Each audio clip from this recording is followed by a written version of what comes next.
Hi guys. So here it is, January 30th, and I have yet to do any of the things that I plan to do. And as you all know me, some of you do anyway. I'm very procrastinating person. Very. So I've wanted to do this for a long time. Give you guys videos each month to teach you how to do your software. And my goal for 2022 was to actually do it.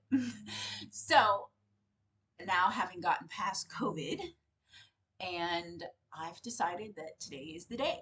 And I have created these cute little hearts, and the ones that I have say spell be mine. So be like this. And you can basically hang them up and they're like a little banner. So that's what I'm going to teach you guys how to do. And this concept can be used for all different shapes. You can do squares, you can do circles, whatever you want it, you could do. So that's what we're going to do today. And please excuse my extremely messy sewing room. I have been working on all the projects that are due for the gallery. And so it is really bad, I admit. But here's the software lesson today. We are going to do freestanding applique that you can use, and the back does not have the letter on it, so you can see that. That you can use for any shape. It's fun, it's quick, it's super easy, and it gets you using your software. I know a lot of you are uncomfortable using your software all the time and you have questions. So today I'm going to show you how. So let's get started. All right, guys, so let's get started with the computer aspect of this video. So we're going to go ahead and we're going to double click on mysewnet icon. That brings up our menu, and we're going to double click on embroidery. All right, so once that opens up, we're going to go ahead and we are going to close that, and we're going to click on digitizing. Now, when this pops up, it says open digitizing and there's finish, help, all that. Do not touch that. Do not click on it. It'll close it all out. So we definitely don't want to mess with that. Just leave it like it is. Okay, so then our Express Design Wizard pops up. And today we're not going to use any background picture. We're not going to use an existing design. So we can do start a new design with no picture. Um, or what I generally do is I go ahead and just close it. That automatically closes that down and brings us to our digitizing screen. Now I am going to go ahead and change our hoop because I don't need one that big. I do not know why the software cannot remember what machine I have. It is one of the most annoying things about this software is that I constantly have to change that. Okay, I'm going to choose the 100 by 100 standard hoop because I know I want my design to be 3 inches, and I know 100 by 100 is roughly 4 inches. So we're going to go ahead and say okay. So my grid is already set for 1 inch. That's why my grid squares are so big, and that's exactly what we want. And for you to get yours that size, we're going to go ahead and click on the View tab. Once we click on the View tab, it'll say Show Grid and the size over here on the left. Now, I know that 25.4 millimeters is 1 inch. So I set my grid size to that, and that's what I want you guys to set it to. I want you to type in the box 25.4. That's going to give you that 1 inch grid size so that you know what 3 inches are as far as on your screen. Once you have that done, we can leave everything else the same, and we're going to click on Point Create. Oh, no, we're not. My bad, sorry. We're going to click on Quick Create. I am so used to using Point Create because that's what I normally use that it's just force of habit. Okay, so once we're on Quick Create, anything that's highlighted in a color, and your color might be blue, purple, I think there's even kind of an orange color, we can go ahead and change, it'll just be highlighted. So we're going to do pattern fill, and we're going to say no fill. Okay, now we are making an applique, so instead of a satin line, we are going to want that running stitch. The next thing we're going to do is we're going to change our shape, and we don't click on the word shape. That actually puts the shape into our hoop, and we don't want that. We're going to change it. So we're going to click on this little square, and it's the show all button. So we're going to click that, and that's going to show everything. We're going to scroll down, and you can have all kinds of different shapes. And that's what I mean by using this to do all kinds of different things. There's stars, there's a moon, One of these days I'm going to use this moon and stars. I think that is so cute. Okay, but back to what we're doing. Flowers, but we're going to go down to the hearts. And the hearts are 71, 72, and 73 when using mysewnet. Guys, if you have Premiere Plus 2, these instructions are going to be pretty much the same. So you should be able to follow along pretty well. The numbers of things might change, like the heart might be 69 instead of 71. But other than that, this should be pretty much the same. All right, so we're gonna choose heart 71. It's kind of more fat and roundy. These are a little bit too pointy to pull off what we want to do. So we're gonna do the heart 71 or the more fat heart. We're gonna go ahead and click on that. Then we're going to click on the word shape right next to it, and that is going to put that heart directly into our hoop. Now, we need to get our heart to be 3 inches tall. Now, I'm not too worried about the width. I want it to be 3 inches tall. So I'm going to click on my shift key on my keyboard and I'm going to drag it up. That's going to keep all of it proportionate. And if you hit Control Shift, it'll keep it from a center part. And I really don't want that right now because it's a little bit more confusing than just hitting the Shift key. Because just hitting the Shift key, I can pretty much get that 3 inches pretty easily. All right, there we go. That's 3 inches, roughly. So what we're gonna do is we're gonna come over here and it's 2.957. So if you wanted to make it just a little bit bigger, that's 3 inches. So when your numbers on the right in the design panel, when they reach 76.2, your heart is 3 inches. And then I'm gonna go ahead and move it into center because I like everything centered. And you can use your arrow keys, your up, down, left, and right keys on your keyboard to get your measure, to get something exactly placed. It moves it in littler areas, allowing for that movement. Okay, guys, we've got our heart shape. And surprisingly enough, this is practically all we have to do. So we've got our heart and we've got our running stitch. So that running stitch makes the placement stitch so that we know where we want to put our fabric. So we're going to go ahead and we're going to right click on running stitch and we're going to go to insert color change. Now insert color change makes it so that the machine stops. It thinks you want to change thread, but obviously when we're doing something like this, we don't. But it's going to force our machines to stop so that we can do something. And in this case, put down our batting. So we're going to say, okay. And we're going to come up here and we're going to click on step 2 and we're going to right click on that and we're going to say copy. Then we're going to click on step 3 and we're going to say paste. All right. So now what we have is our placement stitch and a tack down stitch. Now this tack down stitch we want to be for our batting. So we're going to go ahead and change running stitch. We're going to right click on it and say properties. And we're going to change running stitch to a double stitch. And that's going to make it stronger so that we can cut around it. And we're going to say apply. And okay. Okay, guys. So now, why did we do this instead? So, how am I going to explain this? All right, let's just do the next step and then I'll explain. Okay, so we're going to right click on double stitch and we're going to do insert color change again. And we're going to choose just the next color in the block. It doesn't matter. We just want them to be different colors. And we're going to say, okay.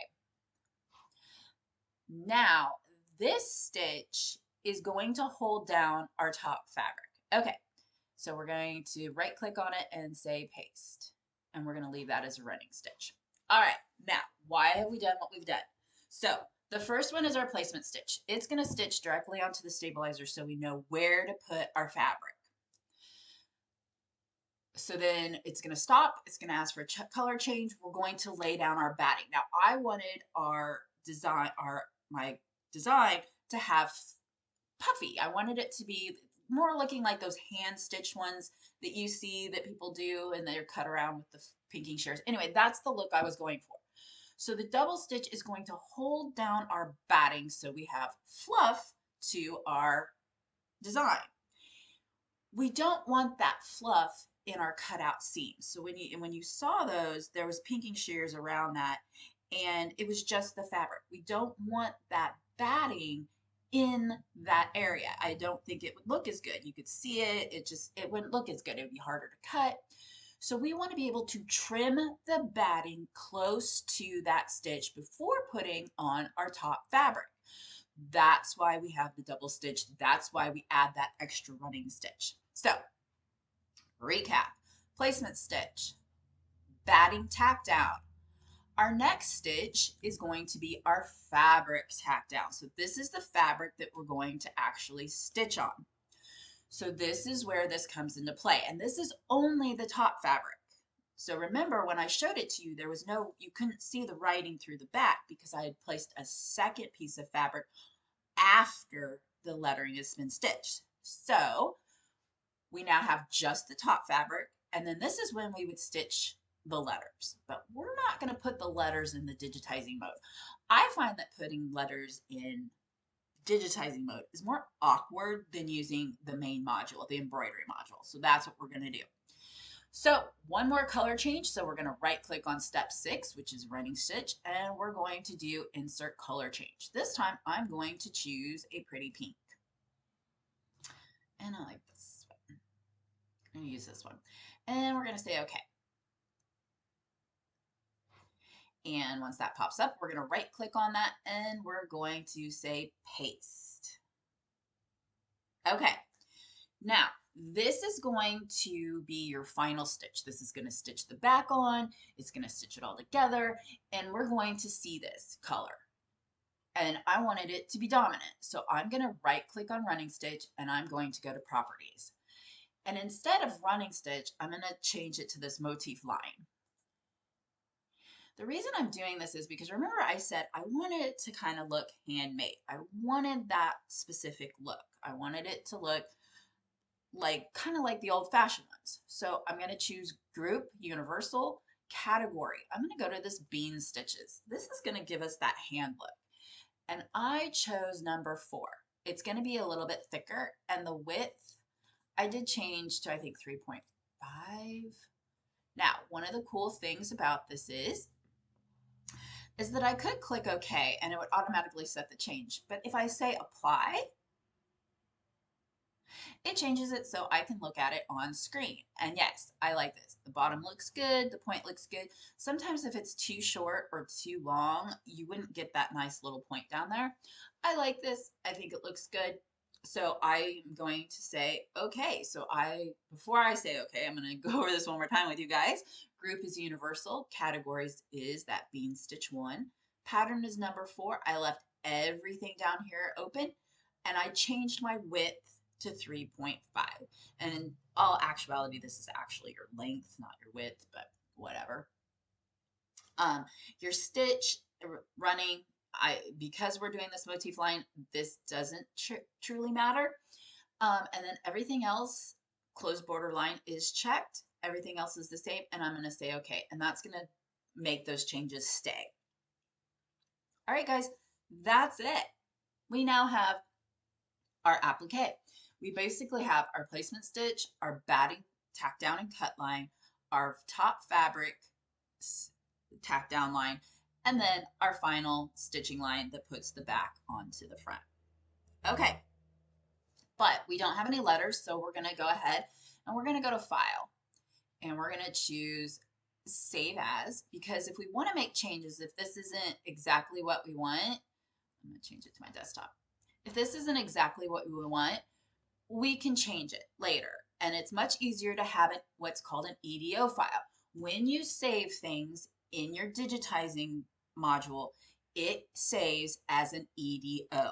That is extremely important for making changes to a digitized file. It's so much easier. So if you are digitizing something, save the EDO. All right, so I'm going to name it, and I'm going to name this Valentine. Pretty easy. And we're going to say save. Okay, now that saves it so if I need to make changes. But now I need to be able to get this file into my embroidery mode, or I need to make it so that my machine can stitch it out. So I'm going to choose export at this time. Okay, so it pops up and it's at Husqvarna VP4. If you have a machine that can't take VP4, choose your format. I'm going to go ahead and switch this one to VP3 for right now. Okay, once you have that changed, everything else should be fine. Depending upon your internal settings of your software that you have done, these things may be dark or they may be lightened up. So my internal settings are, I always have it combine and always remove overlap. So those are automatic settings that it automatically knows to do. Color sort and optimize stitch length. Optimize stitch length, I generally always have checked. Color sort is kind of iffy sometimes. Now, as long as you've made sure that every one of your colors is different, that's awesome. You know, you're good to go. Color sort doesn't matter. But let's say you were doing a design and there were 50 color changes. You may want to uncheck color sort if you don't want things combined that shouldn't be combined. One of the reasons that I make so sure that I have different colors when doing appliques, because if two of them are the same color, the computer doesn't know that I just want it to stop. It looks at it and says, well, those two colors can stitch right next to each other. Who cares? And it'll actually combine those two and mess up my entire design. So color sort in this case, because we know we have all the different colors, is fine. But do remember that can mess things up. Okay, we're going to go ahead and say, okay, it's going to pop up and ask you to save it. I'm going to save it to my desktop as Valentine VP3. And I'm going to go ahead and choose export. Guys, this is extremely important. If you look at my documents, I have them all listed. And then I have some like ones that are just in there. But I highly recommend you creating specific folders in your documents or even on your desktop. My laptop, some of you guys have seen it, my desktop is insane. So my new computer that I have now, I've decided to keep it clean. So I have been really trying my hardest to make sure that everything is listed in a folder. So I do recommend you guys do that too. Now I am just going to do it to my desktop just because for this class it makes it quick and easy, and I'm going to delete it later anyway. So I'm going to go ahead and say desktop and I'm going to choose export. All right, we've got it. So remember how I said we don't want to do anything with that save file? So if we minimize my digitizing right here, guess what? My heart is now already there for me.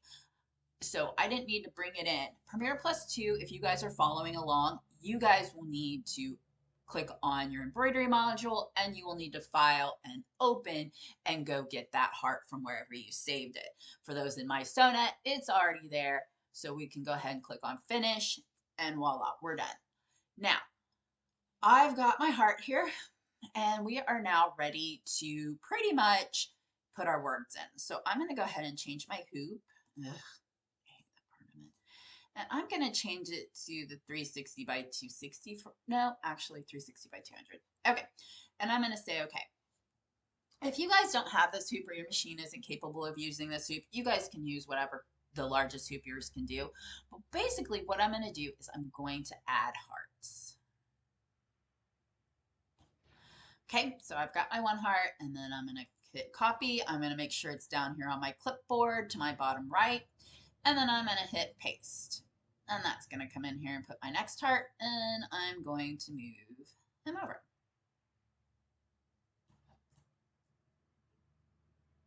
Okay. So now I have my hearts there. Oh, I don't have my, let me put my grid back up so it's not so weird. Sorry, I was doing something for another class. So, okay, whatever. So anyway, go ahead and hit paste again. And I'm going to come in here and put this one here, and only I'm going to do it like this. Okay, now remember, you don't want to come up here and put it really close because we need to cut these out. So I am going to drop it down so I have plenty of room to get my scissors in there and trim those out. Okay. All right, so we have 3 on there, and I think that's enough to give you guys an understanding of what we're doing. So what I'm going to do now is I am going to combine these. This is one time that I actually, to stitch this out, I wanted them pretty much all the same color and everything. So in my idea, in my head, was I'm just going to combine them all. It's going to do all the placement stitches. I'm going to lay down my batting. It's going to do all the tack down stitches. I'm going to cut them out. It's going to, and I had my center ones a different color, and I just taped a piece there and like just kind of taped the fabric in place. So, you know, there's a way to get different colors, but you know, I wanted them all to stitch directly. I wanted all the placement stitches to be done, all the tack down stitches to be done at the same time. I wanted everything done at the same time so I didn't have to worry about it. So I'm going to go ahead and combine these. So I combined all. Now, obviously, it did keep them all individual. So I have, this is 1, 2, 3. But like I said, I want them all to stitch the placement lines at one time, the tack down lines at one time. So I'm going to click on color sort. And so now that's exactly what I have. Everything is going to stitch out. Placement, all placement lines, all 3 placement lines are going to be first. All quilting, batting, tack down stitches are going to be stitching. The all fabric tack down stitches are going to be sent. And then I'll put all the backs on at the end, and all the backs will stitch at one time. Okay. Wow. All right. So next, putting the letters in. So we're going to go ahead and click on letter. Now, I had some fun, and I went out and found free fonts for my software. Free fonts for on my computer, and made my own fonts. So let's do that really quick. So I can show you guys. I don't think I've ever shown you guys really how to do quick fonts. So we're going to do it now. Why not? Okay, so quick font. I absolutely love quick font. We're going to click on it. And obviously I've done this font. So this is the one we're going to use. This was a download, a free download that I got off, I think, 1,001 free fonts or something like that. Anyway, it was called fontdine.com, lovable. Not real sure, but it was a cute font. I liked it. I also did a couple other ones. One of them was, where is it? Love Nest 2. We're going to do this one. This one turned out really cute. This I do believe is the one I actually used on the sample, so I guess we'll do that one. Okay, so this is the font that, no, it's not. Where's the font that I did? Hold on, guys, sorry. I think it's this one. Yes, it's this one. This is the font that I actually did and used.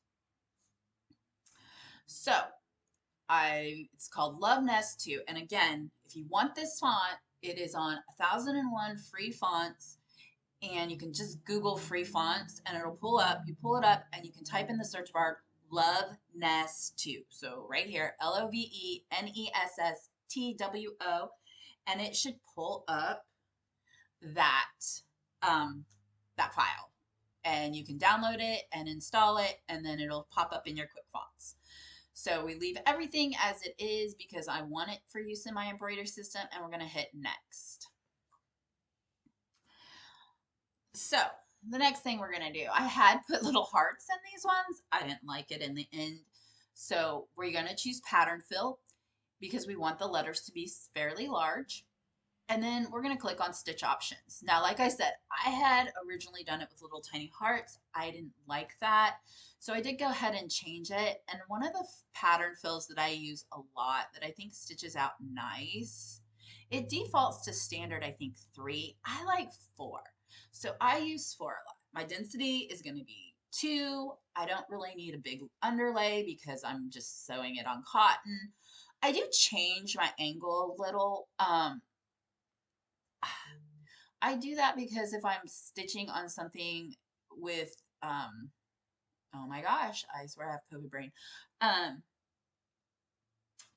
It just makes it so that you're not falling into the nap of the fabric, I guess is what I'm saying. If you have something that has like a more of an open weave or isn't quite super thick, if you just change the angle a little, it hopefully won't fall into that pattern on your fabric, kind of something like that. Anyway, that's why I just changed the angle just a little so it just kind of stays out of that area. Go ahead and click OK. It regenerates minimum size. So the computer automatically says, hey, your minimum size is going to be 20 and your maximum is going to be 120. You pretty much want to kind of stay within that. You know, you may be able to go down to your minimum at 15, your maximum of 130, 140, but you definitely want to kind of, you know, stay with what the computer says. Joining point. This is, if you're doing cursive, you want to do continuous. If you want something, everything in one row at the bottom of the letters, baseline. Nearest point is what I do. It's just uses less thread, I guess you can say, because it's going to do it to the nearest point of the next letter. So that's what I use. You can use, you know, baseline if you want. Do not do continuous unless you are doing cursive or script writing. Okay, we're going to go ahead, and if you wanted to change the thread color or whatever, you can do that here. We'll go ahead and do it. I'm going to change mine to pink. And I'm going to do, actually, I'm going to do this color, hot pink. Okay. Okay, so I changed mine to hot pink just because it's for Valentine's Day, and we're gonna go ahead and hit next. Okay, so you now have your font. You kind of can see what it looks like. If you hit next, it will show you what all the letters look like. I really thought this font turned out really cute, so I really liked it. So again, it's gonna automatically name it for you. I'm going to change this because I already have this saved. And I'm just going to change it to take 2. You can do whatever you want. You can do Loveness 2, and then put the size of it, you know, whatever. I just generally give it a name that why I know what it is. And if it's one of my favorite fonts, there's a lot of times where it's going to have, I think one of my favorite fonts is called Janda, and I'll have Janda heart fill, Janda baseball fill, Janda, you know, and I'll just kind of tell what it is, and that's fine. For some reason, if you do nearest point, it kind of defaults to this embroidery category. I do recommend changing that to my fonts. If it does not automatically link to my fonts, please do change it. It just makes it so that you're like, you know what, I created that font. It's going to be in my fonts. Yay! So I do recommend that. Highly recommend that. Okay. You can print a catalog. So if you like were doing this for a business or you had a friend and you're like, hey, look through these fonts, you could print them a catalog. You can make it a actual PDF. So you can actually send them a digital file and they can look through it. All right. Otherwise, I'm not going to do that because I don't want to return. And we're going to go ahead and hit finish. It's going to save my font and voila, it's done. So I'm going to go ahead and close this. And I'm going to come over here and I'm going to find that font. And these are alphabetical with their category. The category is like really small and random and it's in the left corner. So when you're scrolling through here, that's what you're looking for. So we're going to go to my fonts and there it is. So here's my Loveness Take 2 and I'm going to go ahead and click on that. And I'm going to put in an I. So I'm going to put in I. And I'm going to change the size. I want to say that it was 35 that I did, but we'll find out. Then we're going to say apply. And there's my I. I can put it up here. I could actually make it a little bit bigger. When you decide on your fonts, doing the smaller letters like I is not really good to start out with your size for because it's a smaller letter. So let's go ahead and do U and apply. And there's my U. And I'm going to put it in here. Okay, so we can go bigger. So what I'm going to do now is I'm going to come over here on my film strip. If you are in Premiere Plus 2, you can simply just click on your letter. And I'm going to right click on it and I'm going to go to Edit Lettering. Edit Lettering is going to allow me to make changes without having to go back, retype, and hit apply.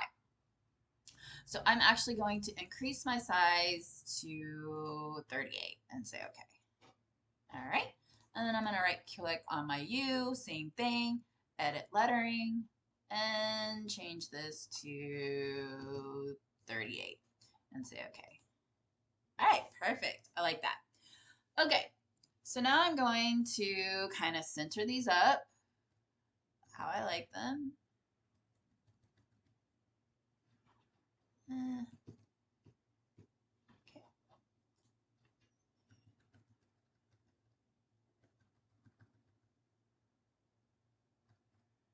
Okay. All right, so now I have I and you, and I have this last heart that I need to make a change on. So I actually, what do I want to do? I'm going to go to Super Designs, and I'm actually going to put a heart in here. Select all. Where's those hearts at? There they are. And I want a really simple one.